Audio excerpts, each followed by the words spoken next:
Hello, everyone. Happy sunny Wednesday. What a gorgeous day today. Okay, so there's my enthusiasm. I'm sorry, I'm going to keep it to a minimum. But hello, if this is your first time joining us, my name is Sadie Arriven. I'm the media producer for the Los Angeles Regional SBDC. The SBDC is a national program with over 1,000 locations across the country, helping to stimulate economic growth through business advising and development. The LASPDC offers no-cost services through funding provided by the U.S. Small Business Administration, SBA, and from the California Office of the Small Business Advocate. It's your tax dollars at work. At the Los Angeles Regional SBDC, Network operates 7 service locations throughout Los Angeles, Santa Barbara, and Ventura counties. Our services are also offered virtually. We are here to help. We empower small business owners by offering tailored solutions through personalized one-on-one business advising, cutting-edge workshops, and comprehensive programs, all provided at no cost. We are dedicated to supporting your entrepreneurial journey every step of the way. Lori, it's such a beautiful day, and I'm excited to be here. Is it wrong to be happy? No, absolutely not. It is good to experience all emotions equally and then get the ones that you have a preference and hold closely to those. How do you like that, Sadie? Mm-hmm. Hello, everybody, and welcome to the show. Let's go ahead and get started because we got a lot going on. Okay, let's see what we got today. CFO series. I'm just going to leave it like that because I repeat it every month. That way, Sadie knows that's the time to put the links into the chat. So once again, the CFO series, what it does is it empowers you to have better control over your finances and thereby better business decisions. So check that out, and Sadie will have the links in the chat for you to sign up.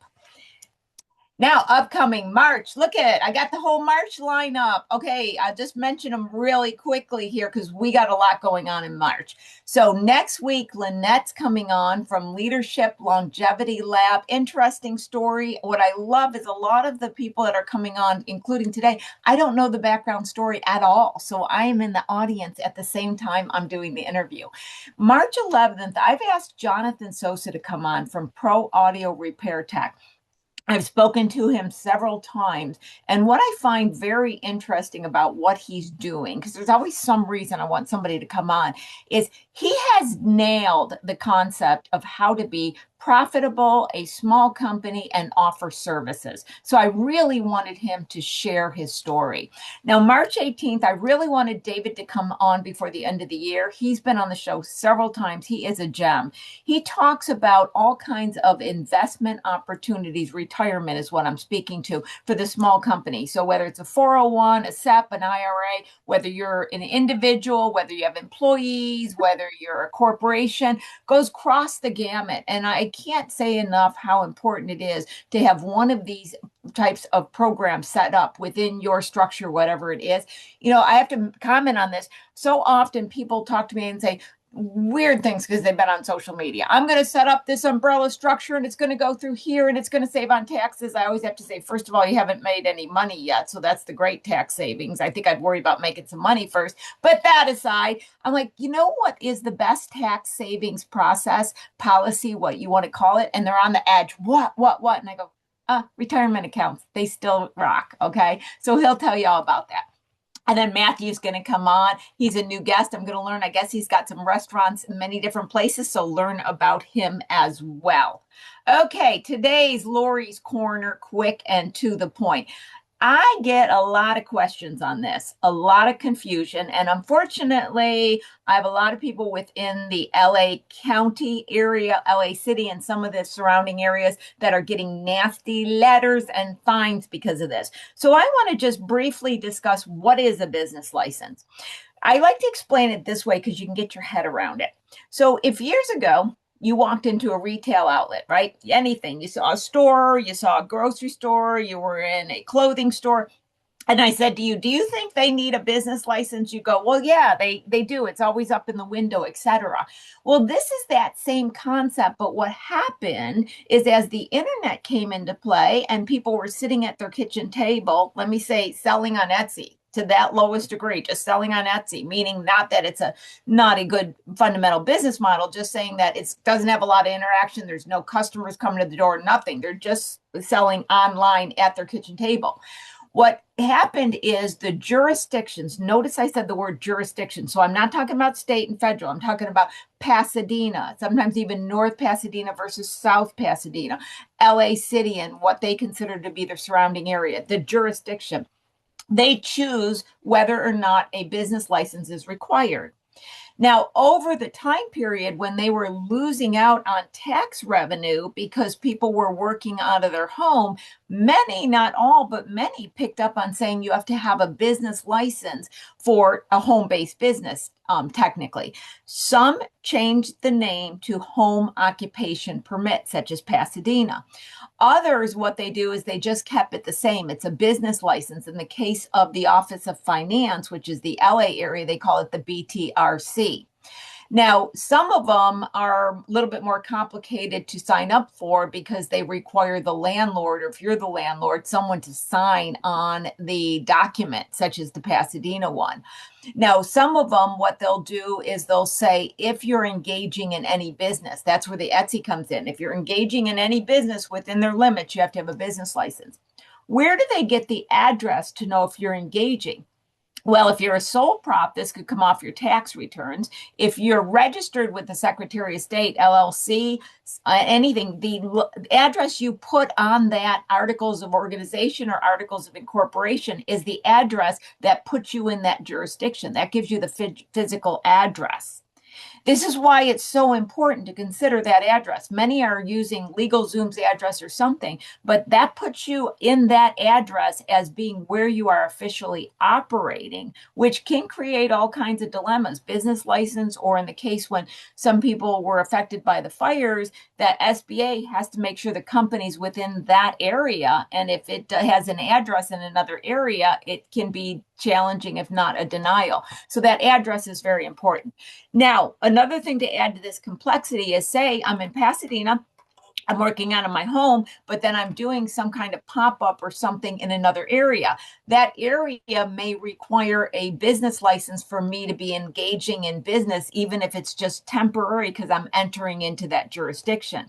So business license have many different layers. They can be complicated. It's important to go to the website in any areas you are registered in and as your principal offices, as well as possibly engaging in business, and to see if you need them. The Office of Finance, they're very aggressive in checking this. They will go into the Secretary of State and other government regulatory databases, see if the address is under their jurisdiction, and send you an email and mostly a letter, I should say, mostly a letter they'll send. And they will tell you that you owe a certain amount, and then you have to go speak to them about it. I see a lot of people doing that. And the Office of Finance requires a renewal form being filled out every single February. Now, I'm not getting details on any one such business license, but I'm just trying to make an awareness of it, especially if you may be registered at all in that area under the Office of Finance, because like I said, they are really, really aggressive in going out and finding individuals and assessing fees and fines. So that's a bit about a business license, as well as a shout out. Okay, to the fun stuff, I'm very excited to have Helen Cavallo today on the show. Helen is the chef and owner of Food and Bounty. Food and Bounty is comprised of a super talented and hardworking team, all from diverse cultural backgrounds and regions of the world, whose contributions are woven into the unique fabric of our daily offerings. Helen, this is interesting, guys. Can't wait to hear this story. A former executive producer of TV and commercial production, used her knowledge of running a production company towards running a successful kitchen. She has surrounded herself with a strong team that can fully execute events from 40 to 4,000 guests. Helen, so excited to have you on the show today. Hi, so nice to be here. Lori, you are such a resource. This is so great. So thank you for that. And thank you for the intro. You're very welcome, and we'll get into this a bit, but I got to say, as I was reading your bio, right, your intro, and thinking about production, and then thinking about 40 to 4,000 guests, herding cats was the first thing that came to mind. That's a great way to put it. It's a lot of people. I find that like 95% of my day is kind of like pointing people in the right direction. So yeah, Yeah, it's yeah. like, So I think we're going to learn. And the reason I wanted to bring that up before we even get started is entrepreneurs by default have to herd cats. Okay. They are doing a lot of different things. So whether you're in your business and industry or have nothing to do with it in the audience, you can get some skills and, great little tidbits from today. But before we go into your story, Helen, okay, so I usually ask, did you always want to be? Did you always want to be in TV? Did you always want to be in food or none of the above and found yourself? So tell us, when you were getting out of school, what were you thinking was going to end up being doing in your world? it was funny. I was always a very corporate girl, so I was in New York, worked on Madison Avenue, and my friends, I had some friends that are in LA, and they were freelancers. What Oh, was that? I was like, what is a freelancer? All I knew was they were at Venice Beach. They were drinking coffees in cafes at all hours of the day, and I was like really jealous of that. And I had no idea what that would be like because I was in an office on Madison Avenue in New York. And I came out to LA, and my life kind of changed. I started freelancing, and I was like, what, this was great. And it gave me a lot of freedom. And I found myself in production and kind of worked my way up. Took a bit, but I found myself kind of working for different productions in TV commercials and music videos and stuff like that. But when I was in school, I was an art major. Who knew? yeah, who knew? Where did the food come in? Um, I'm Italian and Colombian. What And do you expect? I my whole life is surrounded by food, and my family, when we're eating breakfast, we're talking about what we're going to have for lunch, and we're having lunch, we're talking about what we're going to have for dinner. So I love to cook. I love the idea of people sitting at a table and conversing. But I didn't think when I was younger that I could actually make a living at that. It didn't like come to me, but that feeling is what I always wanted to kind of recreate. And I wasn't recreating it in Madison Avenue, and I wasn't really recreating it in production. And so I should say in production, I kind of had reached where I wanted to be. I was running Quentin Tarantino's production company, and we were doing music videos and commercials and a lot of things. And I kind of quit. I took a step back and was like, fiddled around, like, what am I going to do? I don't know. And my friend said, you ran a production company. Why don't you start a catering business? And it was like literally like that light bulb. And I was like, huh, that's a good idea. How do I You do? know what I love about this, Helen, and I feel like we would almost be amiss if we went forward without pointing this out. So many times, and I can even see it in my own biography at times, when we are in a successful position, even if our heart is wanting us to do something else, we're not as happy. We have such a hard time leaving it because, oh no, we're here. We did all this. We got it all set up. And so many people that are entrepreneurs, I hear of that. They're like, I really don't like my job, but I make a certain amount of money. I'm here. I put all this time in. And chat about that decision when you said, I'm going to step away from this. And then the decision where you entered in and said, okay, here I am on my own, especially with the corporate background that you have, that had to be scary. It was scary, and there were a lot of tears. I'm getting to like, I'm a chef and I own two restaurants and I have a catering company. But in between those years, there were a lot Yeah. of tears because there was no 401k, and there was no health insurance, and there was no steady income. And there was a lot of like, how do I do this? But I will say it was funny, even though I was an art major, right? I feel like I know how to cook or understand cooking because I understand color theory. I forget what you call it when one of your senses kind of takes over and you can kind of figure things out. So like I see flavor through color. It's called something, and I Gotcha. forget what it is. Okay. But it was hard. It was really like difficult. But the one thing I learned in production was you surround yourself with a really good team. Yeah. Yeah. Like the director on a shoot doesn't necessarily operate the camera and he doesn't know lighting, but he does have a vision and he knows how to tell a story. And so I surrounded myself with like really good, hardworking, talented people. I have an executive chef, I have great kitchen people, I have a strong front of the house staff. And together, right, we were really able to kind of over time make something of this, which I'm, you know, quite proud of because I'm not classically trained. I Right. like eating and I love to cook. But when you're a home cook, it's also very different when you're, cooking for 4,000 people than when you're cooking Yep. for your family, right? I mean, we're talking about Yeah. massive amounts of food and trucks and things.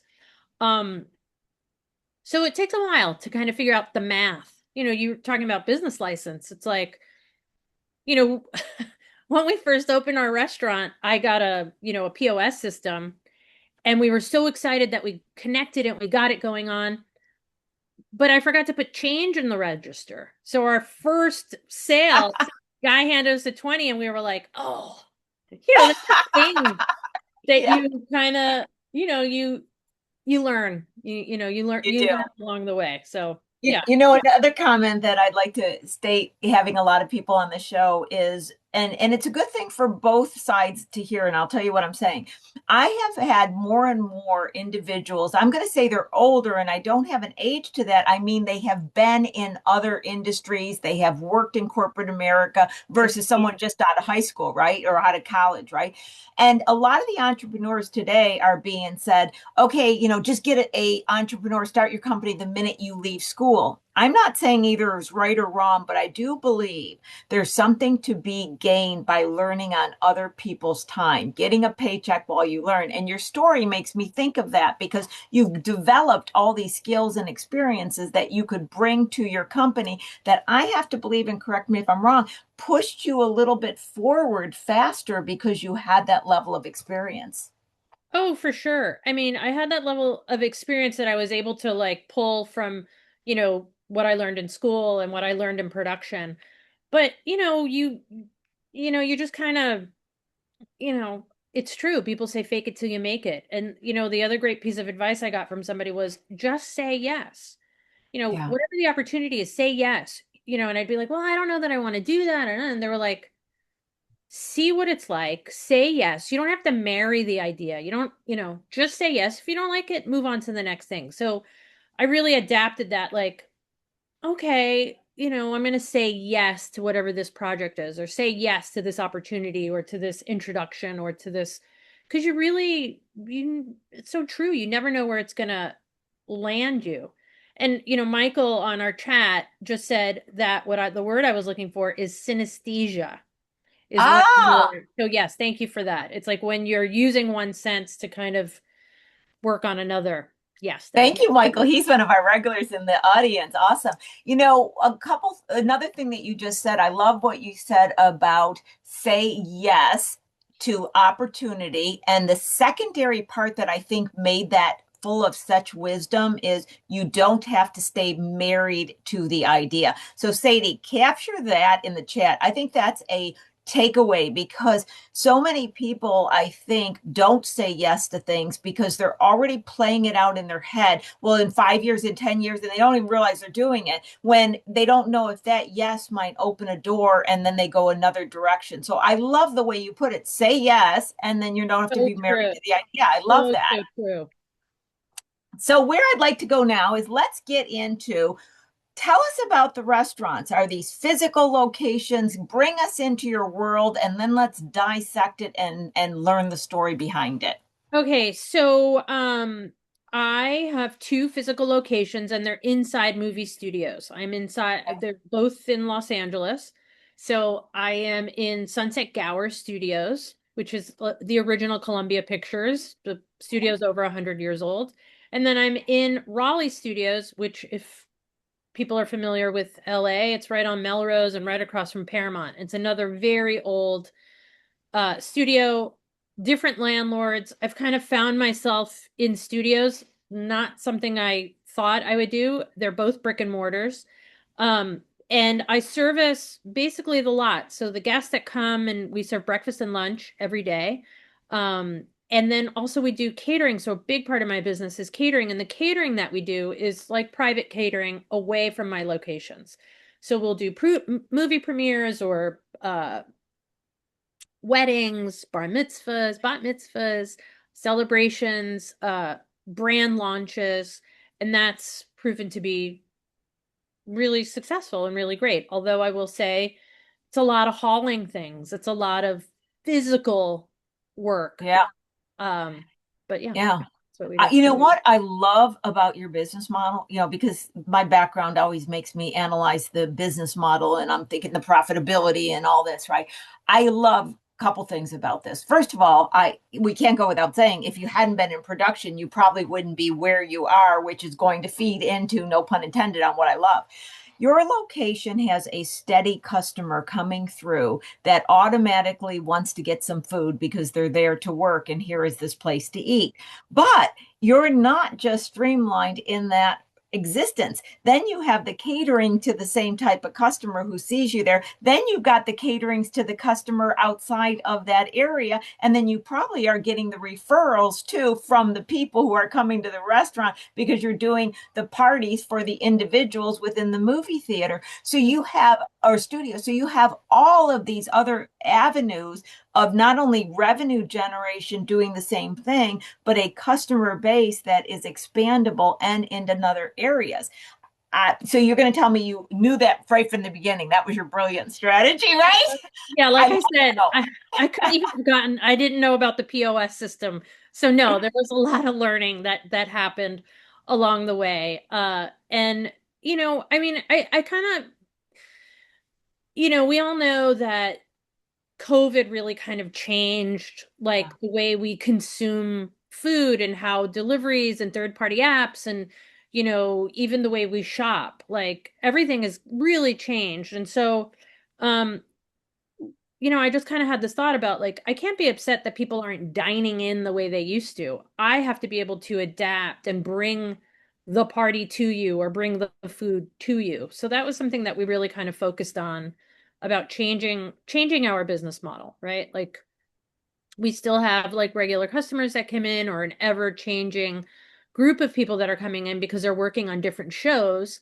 But the catering is really like I'll bring it to you. What is it that you want? So that's like kind of what we learned along the way. And you mentioned COVID, so you were in business before this. So how long have you been in business? And kind of give us an overview of the ups and downs and some of the key changes or key aha moments or key oh my God moments that you've experienced. There's been a lot of Bet. oh my gods. We've Yeah. been in business for 12 years. Wow. We've seen so many changes from even in the beginning, dietary sensitivities. Very few people were vegan, some vegetarian. Gluten-free wasn't really a thing. It really wasn't.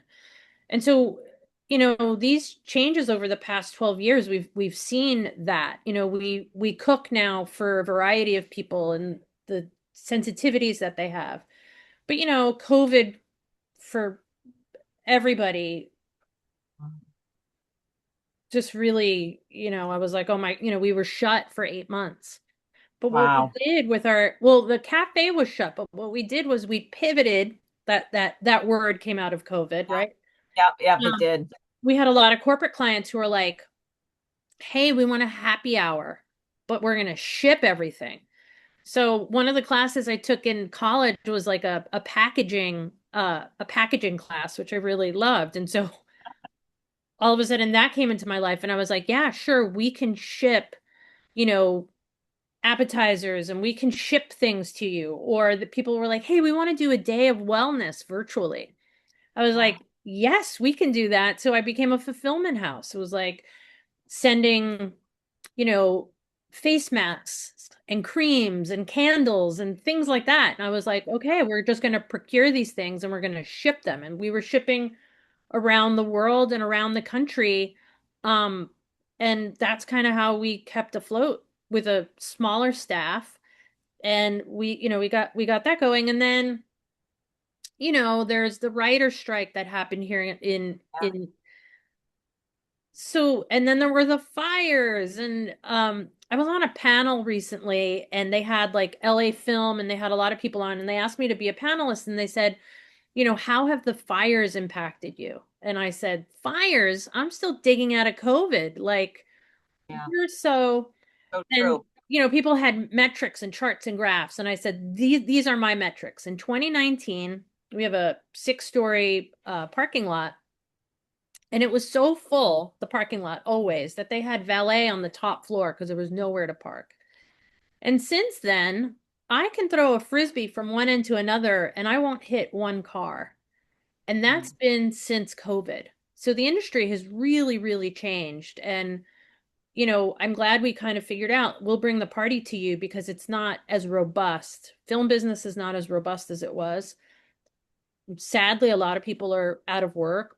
Production has left and gone to other countries and states because of tax incentives. Um, so I can't do any kind of forecasting ever because things change that are beyond my control. And the nice thing to know is adaptability, right? Like, okay, we can ship things, we can go to you, we can, whatever it is. So, that's kind of what we've been doing is just trying to figure out as it changes, how do we change?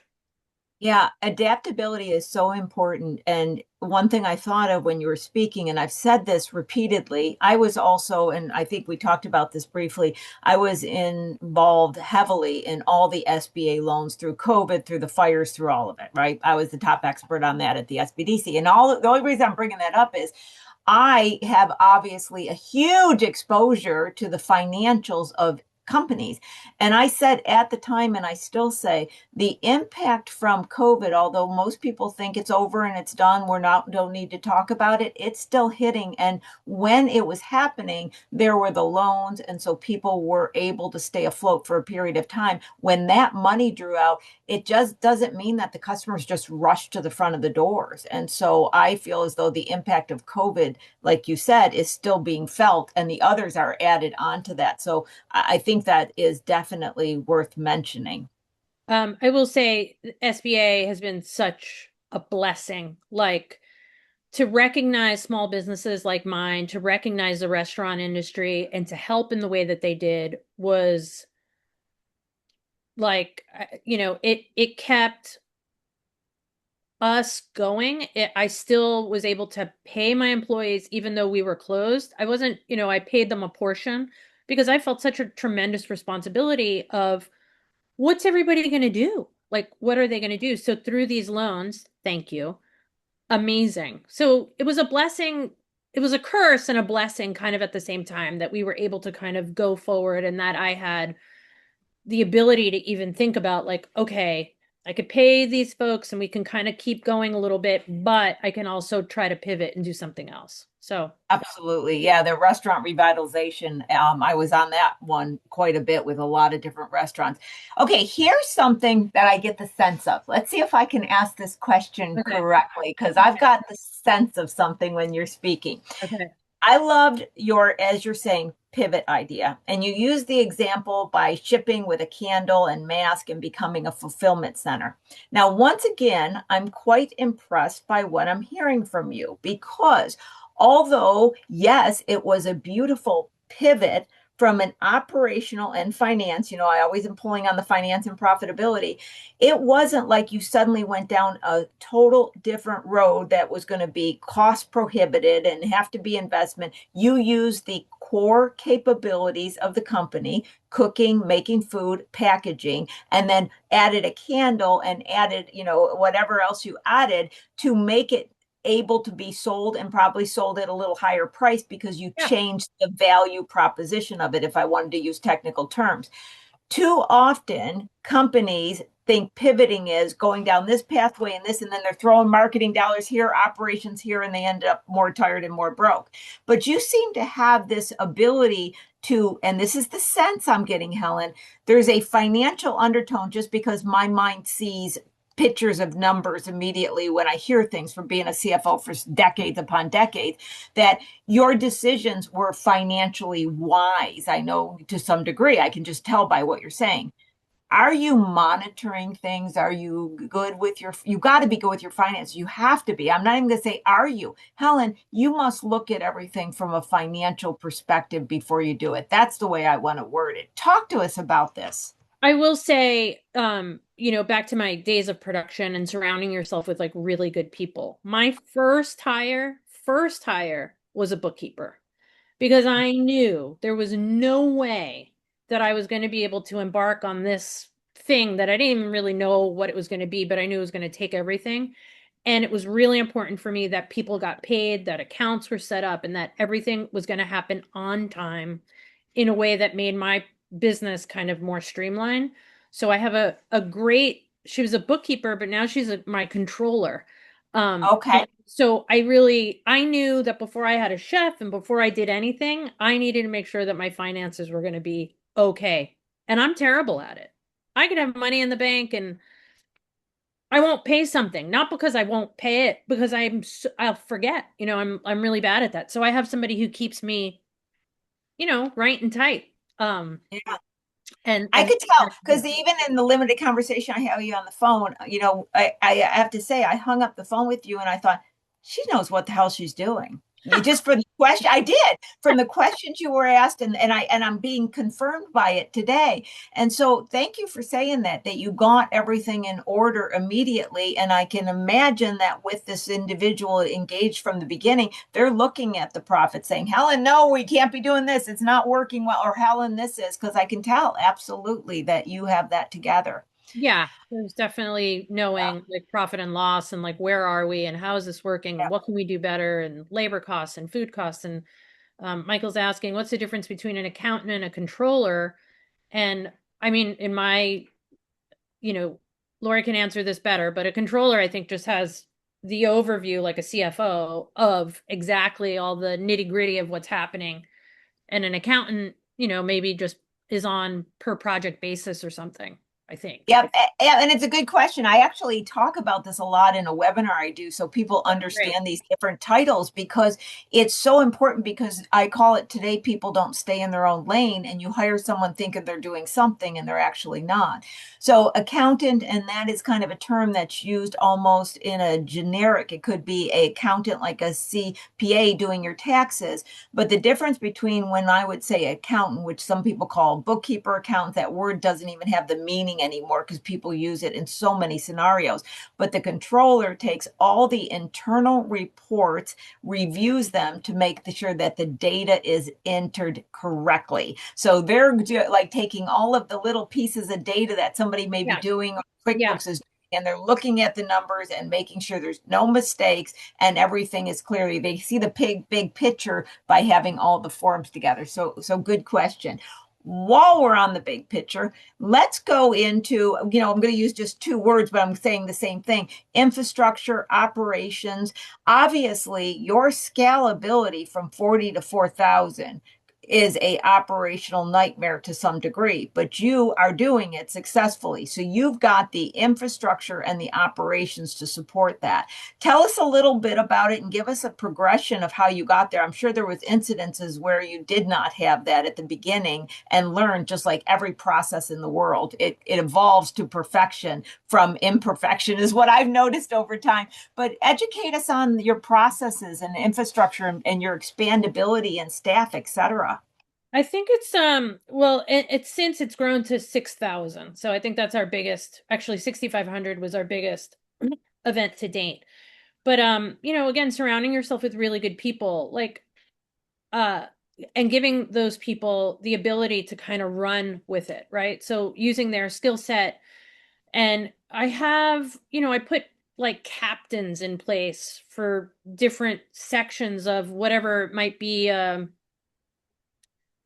big corporate event where there are like multiple stations or 6,000 people that are coming, they're eating different things, but we put captains in place like, okay, you are in charge of this. And there's a lot of pre-planning, like anything, a lot of communication, over communicating about, we want the guest experience to be great. we know they're going to be lines, but we want them to be short lines. We want, how are they going to eat it? Like for instance, like a steak, right? You're like, oh, steak is delicious. I love steak or I love barbecue. But like when somebody's just standing with a small plate and they can't, Yeah. Yeah. right? So we really think about like what is the guest experience? What does 6,000 people eating, all the things that they want, barbecue or we make like elevated rustic comfort food.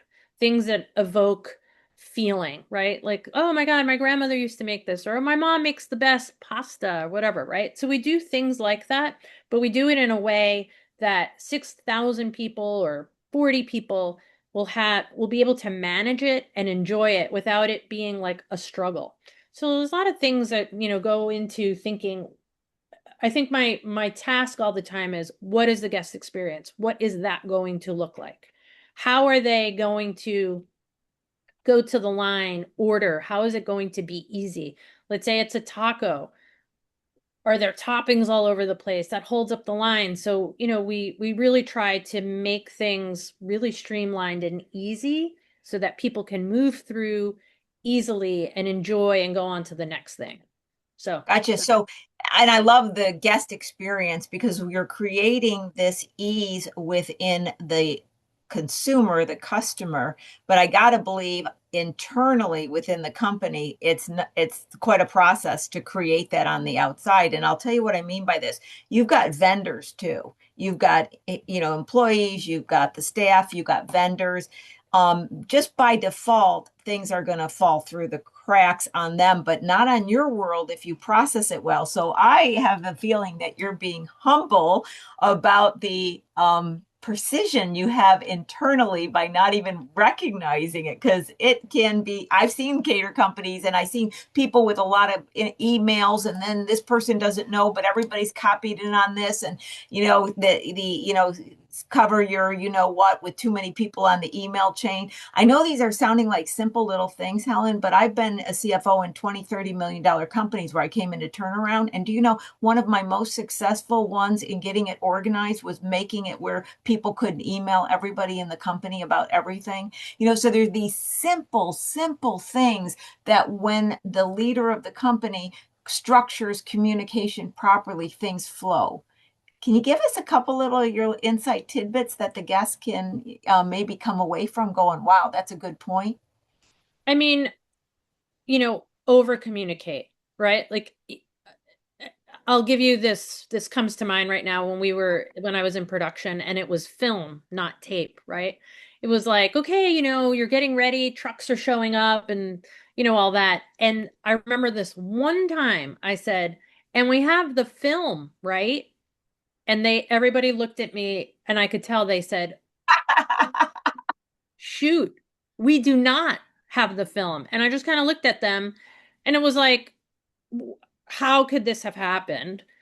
But also in production, you kind of learn like you can't not have film on a film set. So you learn very quickly, like you either have an outer body experience and you work this out. So, operating on those kinds of like, oh my God, or, in my current world, I remember once we had a dinner for like 500 people and the oven didn't work. The oven. And it was like, I thankfully have a great chef who took, sterno, those cans that you see underneath like a chafing dish when you go a buffet line. We Okay, mixed yep, yep. like 30 sternos.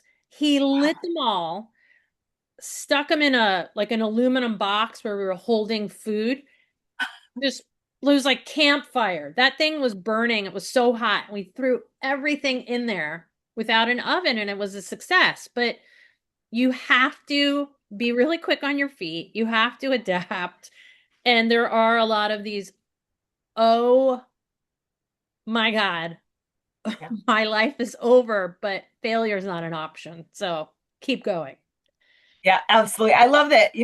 I've been watching these old shows that I just wanted to watch again. And I was watching a series of Seinfeld. And when you said that, I just see that perfect on a Seinfeld. You cannot have not have film on a film day. I think it would be a perfect in a Seinfeld. But I think that is the moral. You cannot not have film on a film day. That is a No. good business line too. You got all these What? wonderful Figure it takeaways out. that I just love. Um, in fact, it was so good. I knew there was something else that came to mind, and I can't help this. This is nagging in the back of my head because I can't. I'm like privately having this laughter about it that I have to share. When I was growing up, I was, like everybody knows, I was in a little country town, and you know how somebody is the caterer in the town and somebody does the wedding cakes. Well, my great aunt was the caterer, and then my mother ended up taking over the catering Oh, so business. you know my Yeah, pain. yeah, oh, did but I have to tell you guys. So this is between us, okay? Nobody's going to say this. I No, was, but the hauling, my mother would get, my father's truck and put all the stuff in. And one time, my father didn't make it back with the truck, so we had to stuff in everything in her little car. It was like a little Maverick, right? And I was stuffed in the back like this in my little catering thing, and we got to the catering place and realized that my foot had been in the baked beans the whole time. Let's say she scooped out some of the baked beans and they still got put on the table, but we won't discuss that. That was like, uh, I'm sorry, I'm sitting here in the back of my mind, and every time you say something, I'm thinking, this is the baked beans. This is the baked oh, beans. Yeah. sure. So It's like that's a the first time I had PTSD. to admit the baked bean moment on that. Yeah. Before I forget, going back to the customer experience and then oh my God, I think another thing that you really have to have a heightened awareness that companies struggle with is the customer expectation. And yours is challenging because you're creating an experience that involves the emotions, the taste bud, and you got to make sure what they're expecting from you is what you're delivering. So I think that's another hot learning lesson for our audience, managing customer expectations. Comments on that? I say that all the time. It's probably, I probably say it once a day. I always say, let's manage expectations, right? Because a lot of times it comes down to budget. People don't have the budget for something or they want to change something, but they still want filet mignon, right? And or they'll say, "Well, whatever, just give me something like that." And I go, "Okay, well, filet mignon is I'm using this as an example, this isn't it. Right. Yeah. Filet mignon is filet mignon. Something like it is a different Yeah. cut of meat, a different experience. So I'm going to walk you through what that is so that we manage the expectation of filet mignon and what that means to you, right? So there's things that happen a lot, and I'm constantly, you know, telling somebody on my team or my salesperson who's like, "Well, they just want, whatever, just make it." And I go, "No, no, no, no, no, no, no, not whatever." Because what I think is good might not be what they think is good. And so let's get them on the phone and let's talk about what that looks like, what that feels like, what the customer experience is going to be, and what the flavor profile is. So when we show up, we're on the same page. So, I have to say, I want to point it out again because I think it's so fascinating. I love the way you're talking about the customer experience because although it's talked about in the marketing circles and stuff, I don't think it's talked about enough operationally. And so many small companies are trying to compete on price, trying to compete on this. You're taking it away from the actual food itself into the experience you're delivering. And I think that is a competitive advantage when you really focus on the customer experience. well, thank you for saying that. I mean, it's, again, we've learned the hard way a couple of times, but we want the customer like every customer is different. Like what they want is different. And so we've adapted to try to, have a shorthand so we speak our customers' language, right? But we are always like, um, you know, over asking, are you sure this is what you want? Yeah. Okay. Like a bronzino, for instance. Somebody was like, we want bronzino for this wedding, for a wedding. And a bronzino is a fish, usually filleted. It's a very light fish, but this customer was adamant that it be head on and whole. And I was like, okay. But also know that there's a lot of bones in it, and they were like, that's what we want. Okay, great. So we did it. And of course, a lot of people at the table were like, why isn't this filleted? And fish was coming back and we needed to cut it and take the bones out and stuff like that. But you know what? My customer was happy because what she saw was head on, whole fish. And the other people were probably like, what the hell is wrong with this caterer? But you know what? They weren't paying me. So whatever. It's fine. Well, it's true. That is a perfect, funny example. I'm sorry, I'm just picturing myself walking into a wedding, having a food come in front of me, and I know people eat head on and all that, but I would be like, ah, Exactly. And I must have asked like 20 times to the point where she was just like, that's what we want. And I was like, okay. okay, exactly. Yeah, fine. Okay, Okay, great. I wanted to make sure I crossed it. This is one of those challenging situations that I run into mostly when I was doing big turnarounds. And I gotta believe that 12 years in business, you have come up against this and have made the right decision, or your team wouldn't be as good as it is. Okay, Helen, you ready for where I'm going? Okay, this is what I run into. Individuals, company owners, they hire someone. It turns out to be, let's just call it the bad hire for whatever reason, the bad hire. They Mhm. don't want to let them go. They've been here. They know Mary. They know Sam so well. They keep Mary and Sam. And then it really ends up to the dilemmas within the company, with other staffs, with the customers, et cetera. I would come in a turnaround and realize I had to get rid of a lot of people because it was actually their inability to get rid of the people that was damaging the company. You're shaking your head. You know what I'm talking about. This is that unspoken thing nobody wants to talk about, but we talk on this show what nobody wants to talk I about. like And it. I like it. Yeah, it's stuff that discuss. needs to be So talked about. Yeah. I've given you the stage, Helen. Go with it. In the beginning, we had a lot of that, right? There's a lot of personality, a lot of clashing. And, also as the leader of the company, the owner, the president, I don't know that I knew exactly how to manage everybody. And I probably let things go a little too long. And I've gotten a lot better by that. I've gotten a lot better in that I have a great team. It's like a symphony, sort of. I mean, sometimes there's like a little trombones out or the flute is a little woo. But for the most part, it's working. But definitely, I said like I'd say 95% people management, right? Yeah. Seeing who works well with who, seeing who's going to be, and this is a big one too, client facing. Yeah, Who I was thinking that when you were talking, I was thinking that. client facing, who Yes. is the right mix for this client? There's a lot of hand holding, there's a lot of things that need explanation. I don't need somebody who's over explaining. I don't need somebody who's I don't, saying things like, I don't know, right? Like sometimes that happens. It's like, what's special today? I don't know. Let me check. I'm like, dude, you need to know what the daily special is. Yeah. Give them a warning. Like, this is your job. This is like you need to know. Is like, what can I do to help you? Do we need to go over this every day? Which we do anyway. But like, just kind of reinforcing. I'm not like a yeller. The things you see on TV where people are yelling or people watch The Bear and there's like screaming and all that. I think those are kitchens from days gone by. As a woman-owned company, my big word is I want harmony. We're serving food. People are usually pretty happy to see you because you have food.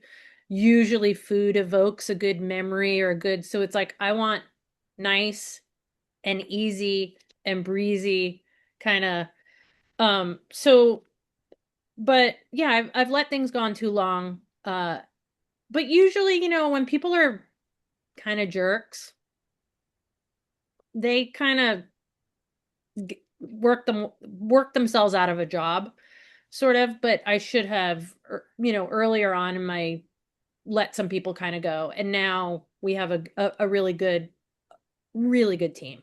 I would say that I'm quite proud of. Yeah, I think there's such truth to the statement that when a company starts out, eventually, and that could be 6 months, a year. It's not, usually 5 years, but eventually they have to fire their first customer and fire their first employee because both were brought on for maybe not the best situation compared to where they are today. Do you Uh, find truth in both of yeah. that? Yeah, especially customers. I had a guy come in and he was a jerk to everybody all the time. And he was like, I'm going to talk to Helen and you guys and la la la la la. And I just let him kind of talk his way out of how he was never going to come back. And I said, I want you to be happy. And if that's the decision you want to make, then I support that. Be happy. And he was so taken aback because I wouldn't fight with him. And you know what? He doesn't come in here anymore. And you know what? He made everybody here very happy. And I hope he is happy wherever he is because no matter what we did, it was always wrong. Like to a point where I was like, dude, it's a burrito. Like, relax, relax. It's like a good burrito. It's egg and it's got bacon in it. And he was mad about the bacon wasn't whatever, but every day it would change. And so I told him, I think that's a great idea. Go and be happy somewhere else. Totally great. I love that response. And I don't know. I mean, this may resonate with some in the audience. I've seen it, and what I think happens is a lot of times business owners, especially when they're starting out and they feel desperate for customers, they don't ever look at like how is the person actually being. They just say if they're titled the customer, they're giving you money for something, you just go beyond everything. You just do it. You make them happy. You let them yell at you. You let them do all this. And it's not true. You got to see what is this person doing and is it acceptable behavior? And so many can't make that delineation. But what I want to add on to that is you did it in such an elegant way. Yes, go be happy, kind of like be happy. There was an old expression, go away, don't go away mad, but go away, Yeah. but you've done the go be happy somewhere else. That's such a beautiful response for those situations. Well, he said it, so I let him say it. And I was like, okay, that's great. You can go shop wherever you want. Please go and do that. Or people will say, I can get this at Costco for cheaper. That is a great idea. You know what? You should go to Costco and you should get it there and you should be very happy doing that. Thank you so much. Adios. Goodbye. Yeah, it's not the same I experience. I keep talking about turnarounds today just because these are things I experienced in bigger companies, but I came on a company that had a contract with let's just say a major company in LA, and it wasn't profitable. And they wouldn't give it up because they thought they needed to keep it. And so I went out and was explaining to this person that we would no longer be renewing this contract, but they just couldn't believe we were actually saying that. I was saying this, and they go, well, you know what? We can buy that from someplace else. And I'm going, yes, I agree. I think that would be but there's times that you really have to learn how to let go of the customer, and you can do it in a very elegant way. And I think that was a great demonstration, as well as, letting go of people within the company. In fact, we got a couple minutes left while we're talking about difficult things. Tell us how to properly, not legally wise, I'm talking about the human part of it, let somebody go. I'm sure you've had to do that. Any words of wisdom for when you have to let somebody go? Um, be direct, be honest. For me, speak from my heart. Like, you know what? This isn't working out. I can tell that you're not happy. I'm definitely not happy. And then I'll cite a few examples and just kind of, they'll agree. It's like you're not happy. I can tell you're not happy. I'm not happy by the way you're treating XYZ or blah blah blah whatever. So another one like go and be happy somewhere, but I don't think it's here. And it's not a yell, it's not screaming, it's not a I mean, I had a kid come in and he pushed my buttons this one day in the worst way. He came in, kind of sat in front of me and was like, "Hey, I need to talk to you." Like that. And I was like, "Okay, well, let me finish this." And he just kept on and kept on. I threw him out. I was like, he goes, "You're not doing anything. It's not like you're busy." And he spoke to me in a way that was so disrespectful that I was like, lost my mind and was like, "Get out." So, I try to be cool, but oh, I still remember like, "You're not busy." I was like looking at him like I was gonna strangle him. So, you know, That's called being human. But you strike me as somebody that's just very calm and grounded. You have this way about you, you logical and calm and grounded. That I've had a couple interactions with you. And I mean, we all have different tendencies. I'm not learn. saying, but you do. You just have this very logical groundedness to you. Were you always that way? Is this part of your just personality? I'm from New York and I'm Italian and You're Colombian. right. Okay, no way. Absolutely, positively, no. This is a learned Uh, behavior from experiences. You're right. I I get have it. You're right. learned. I mean, I would just go 0 to 60 all the time, like whatever. You know, I married, my wife is a lovely human being who is very calm, and I've learned so much from her. Like, you know, a typical New York response, somebody cuts you off and you're like throwing the finger and you're this and you're that and whatever, people yelling at you. And my wife will be like, honey, you have no idea what that person is going through. Let them, who cares? Who cares? And I've learned, like, I'm like, yeah, you're right. Who cares? Or she'll be I like, know. that person is It, so yucky. And I was like, ooh, yucky. Ah, stab, yucky. That's such a great word. And it's so more impactful than all the other curse words I can think of. So I never thought about it, but you're right. When somebody says the word yucky, you feel like you got some yuck on you, and it doesn't have the anger behind it. It's just yucky. But yeah, it's so true. It takes a period of time in life to get to that perspective. But isn't life a lot easier once you calm down and don't create such commotion within yourself over things that are insignificant? yeah, it's so true. And I think really another thing is like I've created in my life and I come to this very late. I got married late. I have a 4-year old. Like I've come to everything very late, but I feel very blessed. And I think that having a soft place to land when I get home is really, probably the part of my success in that I can deal with whatever's happening in the world because I get to go home and I have a puppy and I have a son and I have my wife and I have that. So I don't take that for granted ever. And I, think that people, everybody on my team, you go home and I want to be able to create a soft place for everybody to land after a day that we've had of serving, you know, 40 difficult people or 6,000 people or whatever it is. It's like I want everybody to be able to have a soft place to land where they are, fed and clothed and they have a good foundation and they have, money and things to kind of, make them feel a little bit at ease rather than worrying. So, you know, it's a ever evolving and I'm learning all the time and trying to just I'm not perfect. I'm trying. And it's hard, but I love what I do, so I keep doing it. Well, and I can tell you do. Well, as we're getting near the end, and I always kind of make my final comments, I was writing down things, and there's so much more I could add to the list. Okay, so much more I could add. Well, I But hope to be back one day and hopefully we'll talk about something else. absolutely, absolutely. Because I thought, well, first of all, I want to say thank you so much for coming on the show. Thank you so much. Thank Um, you. I, you Thank you. really, you're bringing in a level of experience and time in business that our audience can benefit so much from hearing. Just there were so many takeaways, but the things that struck me, and I kind of mentioned many of it, I'm going to add in front of the words of your ability to pivot. You've done smart pivots. You didn't just pivot, you did smart pivots. Being agile throughout everything that you've gone through, being financially minded, customer focused, and really looking at multiple revenue streams. Just congratulations to you on all Thank that you. and developing a good business model. So, as we're closing here, last comments you'd like to provide to the audience, and anything you want to say about the restaurants or somebody to come see them or anything, or hire you for catering, please comment on that as well. Yeah, please, if, catering, if you're not, if you are in LA and you have something you want to celebrate, please give us a call. I think my email is on there, Yep. helen@foodandbounty.com. But, Lori, I heard you say when you were CFO of 30 to $40 million companies, I hope that one day, not too distant future, I am calling you to say, holy smokes, you're never going to believe what happened.